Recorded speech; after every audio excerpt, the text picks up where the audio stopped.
Good morning আমার প্রিয় বন্ধুরা, সবাইকে অনেক অনেক ভালোবাসা। মর্নিং হয়ে গেছে, মর্নিং চা আর ব্রেকফাস্ট নিয়ে আমি বসে পড়েছি টেবিলে। তাহলে আমি আজকে ব্রেকফাস্টটা কী তৈরি করেছি, তাহলে আমার সঙ্গে থাকুন। বাইরে হাঁটতে গিয়ে নিয়ে এসেছি কারি পাত্তা। তো চলুন আজকে আমরা কারি পাত্তা দিয়ে একটা কিছু তৈরি করি। তো কারি পাত্তা দিয়ে তৈরি করেছি আজকে আমি সুজির উপমা। সুজির উপমাটা কিভাবে আমি তৈরি করলাম তার সম্পূর্ণ ভিডিওটা দেখলে আপনারা বুঝে নিতে পারবেন। তাই চলুন সম্পূর্ণ ভিডিওটা দেখুন।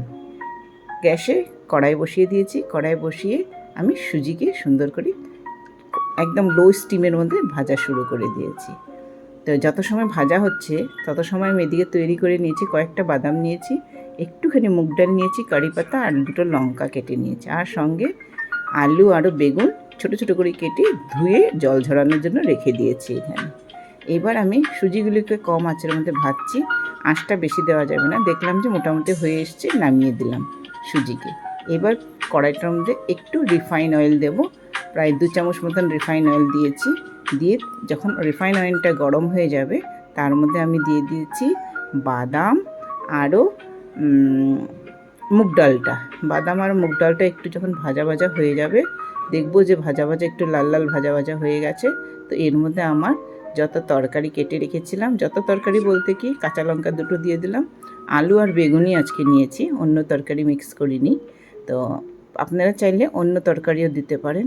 মটরশুঁটি থাকলে মটরশুঁটি ভালো লাগে, কিন্তু মটরশুঁটিতে এখন অফ সিজন আর বাড়িতেও ছিল না, তাই সিম্পলভাবেই করলাম।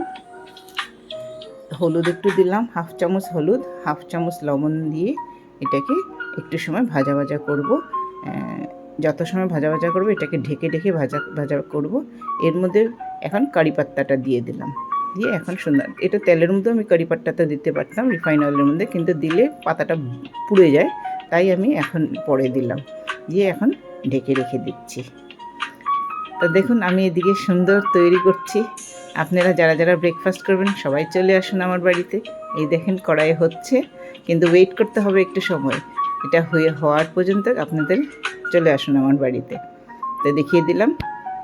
তাহলে সবাই ভালো থাকবেন, সুস্থ থাকবেন, আর আমার সম্পূর্ণ ব্রেকফাস্টটা রেডিটা সম্পূর্ণ দেখুন আপনারা। এই যে দেখেন আমার মোটামুটি ভাজাটা হয়ে গেছে। এবার আমি ভাজাটাকে নামাবো না, এই কড়াইটার মধ্যে আমি সুজিকে দিয়ে দিয়েছি।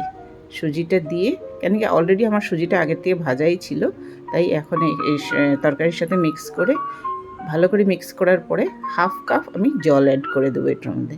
1/2 কাপ জল অ্যাড করে ননস্টপ লাড়তে হবে, তখন কিন্তু থামা যাবে না।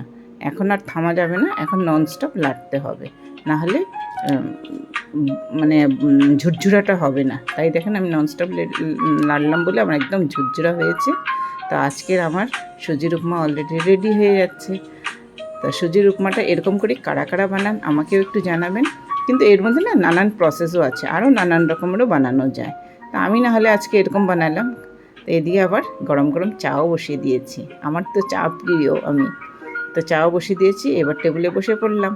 তাহলে আপনাদেরকে দেখিয়ে নিচ্ছি, এই যে চা, আরও সঙ্গে রয়েছে সুজির উপমা, মিষ্টি, কলা। তো আজকের ব্রেকফাস্ট আমার এই হলো। সবাইকে বাই বাই, টাটা। সবাই ভালো থাকবেন, সুস্থ থাকবেন।